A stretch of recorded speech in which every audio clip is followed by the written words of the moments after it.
আমার আব্বা যখন মারা গিয়েছে আমরা কি বলেছিলাম আমার আব্বা, নাকি বলেছিলাম আমার আব্বার লাশ? আমার আব্বার লাশ বলেছি তাকে। আমি যখন মরবো আমাকে কি বলবে গোলাম সোবহানীর এটা, নাকি বলবে গোলাম সোবহানীর লাশ? কি করব আমরা, কি করছি আমরা এই দুনিয়াতে, কি চাই আমরা? এই দুনিয়াটাকে আমরা কি মনে করি? একটু ইবাদত করি, আল্লাহকে একটু স্মরণ করি, একটু স্মরণ করি না, হালকা একটু, বেশি না, হালকা স্মরণ করেন, আল্লাহ সব দিয়ে দিবে, আল্লাহ সব দিয়ে দেয়। আল্লাহর কাছে কোনো কিছুর অভাব নেই। একটা সমুদ্রের মধ্যে, একটা সাগরের মধ্যে একটা সুই ডুবালে সুইটা উঠানোর পরে যেই ফোঁটা পানি থাকে, আল্লাহর এতটুকু রহমত যদি পান আপনার জন্যে, আপনি মনে করেন জানি আপনার দুনিয়া পুরাটা পুরো হয়ে যাবে, দুনিয়া পুরাটা পুরো হয়ে যাবে। আল্লাহর কোনো অভাব নাই। অভাব শব্দটা আল্লাহর সাথে হয় না। আল্লাহ আপনাকে আমাদেরকে সৃষ্টি করেছেন আল্লাহর নিজের জন্য নয়, আল্লাহ নিজের জন্য সৃষ্টি করেন নাই, আমাদের জন্য সৃষ্টি করেছেন। এই পৃথিবীতে আল্লাহ সুবহানাহু ওয়া তাআলা আদম এবং হাওয়া আলাইহিস সালামকে শাস্তি স্বরূপ পাঠিয়েছেন, শাস্তি স্বরূপ এই পৃথিবীতে পাঠিয়েছেন। আর আমরা এই পৃথিবীতে লাফালাফি করি কিভাবে শান্তিতে থাকবো। কেন আমরা লাফালাফি করি? কেন? এই পৃথিবীটা কি দিবে আমাদেরকে? এখান থেকে বাহির হওয়ার ক্ষমতা আমার আছে, এখান থেকে বাসায় যাওয়ার ক্ষমতা আমার আছে, বেশি না। এই গদি থেকে আমি পরে যে কথাটা বলবো এই কথা বলার ক্ষমতা আমার আছে। আল্লাহ যদি তৌফিক না দেন, কেন আমরা এই দুনিয়া নিয়ে লাফালাফি করি? কেন? এই দুনিয়াটা আমাদেরকে কি দিবে? মানুষ একজন আরেকজনের ক্ষতি করছে, একজন আরেকজনকে হত্যা করছে। আমাদের ইমানটা কতটুকু হয়ে গিয়েছে? কিচ্ছু করতে পারি না। আমাদের ইমানটা কিরকম হয়ে গিয়েছে? আমরা কি মানুষ? আশরাফুল মাখলুকাত কাদেরকে বলে? আশরাফুল মাখলুকাত কারা? এখন তো প্রশ্ন আসে যে আশরাফুল মাখলুকাত কারা? সকল মানুষকে আশরাফুল মাখলুকাত? কিছু কোরআনে তো বলা আছে কিছু মানুষ পশু পাখির থেকেও অদম, তারা তো আশরাফুল মাখলুকাতের কাতারে পড়ে না, তারা তো পড়ে না। কারণ আশরাফুল মাখলুকাত তো বলা হয় মানব জাতিকে এই কারণে বলা হয় যে তারা উত্তম জাতি হিসেবে। কি কথা কি ঠিক? এখন আশরাফুল মাখলুকাত কারা? মুমিন ব্যক্তিদেরকে বলতে পারে না। মুমিন ব্যক্তি হলে আমরা তাহলে কি আশরাফুল মাখলুকাতের কাতারে কি আমরা পড়তেছি? নিজেকে মনে হয় একবার চিন্তা করেছেন যে আমরা কি আশরাফুল মাখলুকাতের কাতারে পড়ছি? আমরা কি মুমিন ব্যক্তি কিনা? আমাদের ইমানটা কোথায়? খালি মুখেই বলছি। এটাই কি ইমান নাকি? ইমান কি এটাই? ইমান তো হলো যখন এই কথাটা মনে প্রাণে বিশ্বাস করবেন, আল্লাহ সুবহানাহু ওয়া তাআলা যে আদেশগুলো দিয়েছেন সে আদেশগুলো মানবেন, যে নিষেধগুলো করেছেন সে নিষেধগুলো মেনে চলবেন, হালাল হারাম পার্থক্য করবেন, রাসূল সাল্লাল্লাহু আলাইহি ওয়াসাল্লাম হাদিসের মাধ্যমে যা কথা বলেছেন আমলগুলো করবেন, যেই কথাগুলো নিষেধ করেছেন সেগুলো থেকে দূরে থাকবেন, যে হালাল হারাম থেকে বলেছেন যেটা হারাম সেটা হারাম হিসেবে রাখবেন, যেটা হালাল সেটা হালাল হিসেবে রাখবেন, যেই কথা না করেছেন সে কথা থেকে দূরে থাকবেন, যে কথা আদেশ করেছে সেই কথা মেনে চলবেন। এটাই না মুমিন ব্যক্তি? তারাই তো মুমিন ব্যক্তি। আর আমরা আরেকজনের কাছ থেকে টাকা আনি সুদের মাধ্যমে।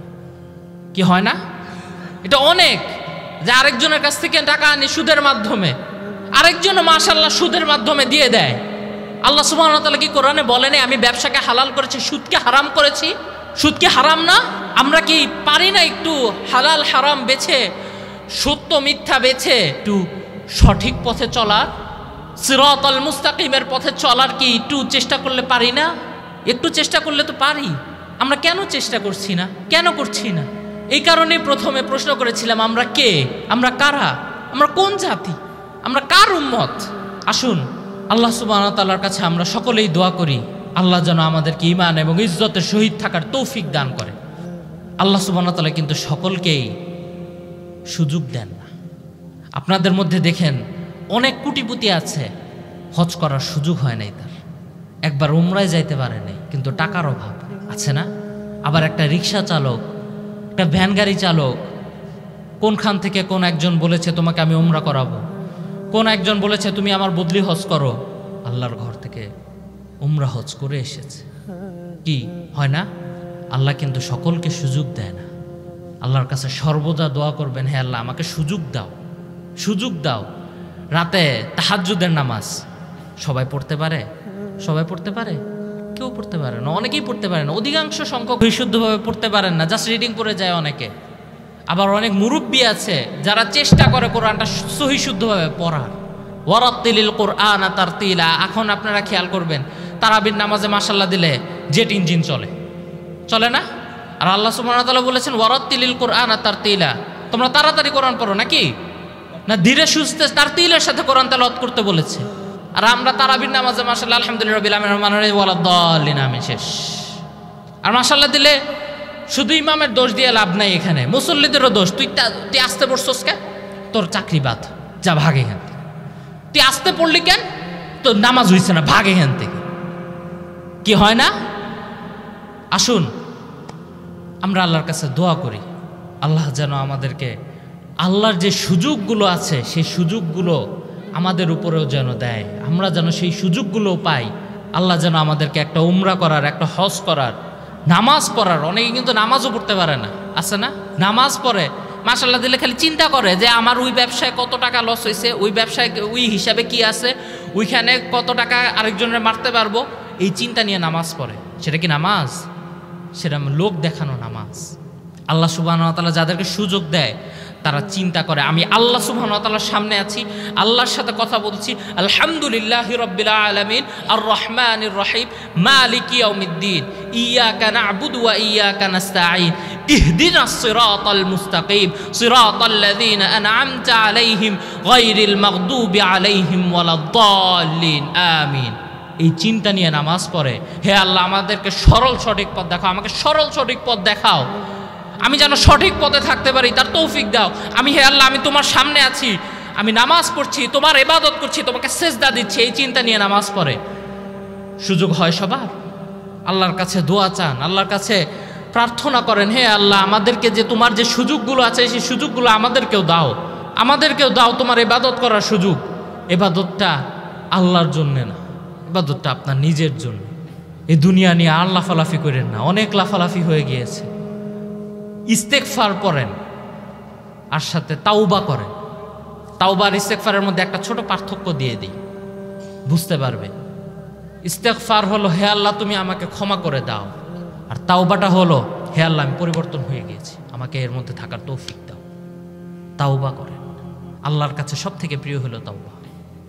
তাওবা করেন। আল্লাহ সুবহানাহু ওয়া তাআলা সূরা নিসার 110 নম্বর আয়াতে বলে ওয়ামাই ইয়ামাল সু, আর যে ব্যক্তি মন্দ কাজ করে, আও ইয়াযলিম নাফসাহ, কিংবা নিজের প্রতি জুলুম করে, ইয়াজিদিল্লাহু গফুরুর রহিমা, সে আল্লাহকে ক্ষমাশীল হিসেবে পাবে। ওয়া হুয়াল্লাযী ইয়াকবালুত তাওবাতা আন ইবাদিহি, আর তিনি তার বান্দাদের তওবা কবুল করেন। ওয়া ইয়াফু আনিস সাইয়্যাত, এবং তিনি পাপসমূহ ক্ষমা করে দেন। জিনা করেছেন ওয়া ইয়াফু আনিস সাইয়্যাত, আরেকজনের ক্ষতি করার চিন্তা করেছেন ওয়া ইয়াফু আনিস সাইয়্যাত, আল্লাহর কাছে খালি বলেন হে আল্লাহ আমাকে ক্ষমা করে দাও। ওয়া ইয়াফু আনিস সাইয়্যাত, জিনা করেছেন ওয়া ইয়াফু আনিস সাইয়্যাত, আরেকজনের জমি তার কাছে ক্ষমা চেয়ে আল্লাহর কাছে ক্ষমা চান। ওয়া ইয়াফু আনিস সাইয়্যাত, আমি এই অপরাধ করেছি, ওয়া ইয়াফু আনিস সাইয়্যাত, আল্লাহ ক্ষমা করে দিবেন। আল্লাহ ক্ষমা করার জন্য প্রস্তুত হয়ে রয়েছেন। নাই যে আল্লাহ সুবহানাহু ওয়া তাআলা আর রহমান আর রহিম নাম রাখতেন না নিজের নামে, ক্ষমা চান আল্লাহর কাছে। ওয়া ইয়ালামু মা তাফআলুন, আর তোমরা যা করো ওনার কাছে সব খবর আছে। আল্লাহ সুবহানাহু ওয়া তাআলার নাম আল হিসাব নন, শুধু শুধু আল হিসাব নন। ওয়া কাফা বিল্লাহি হাসিবা, আল্লাহর কাছে সকল কিছুর খবর আছে।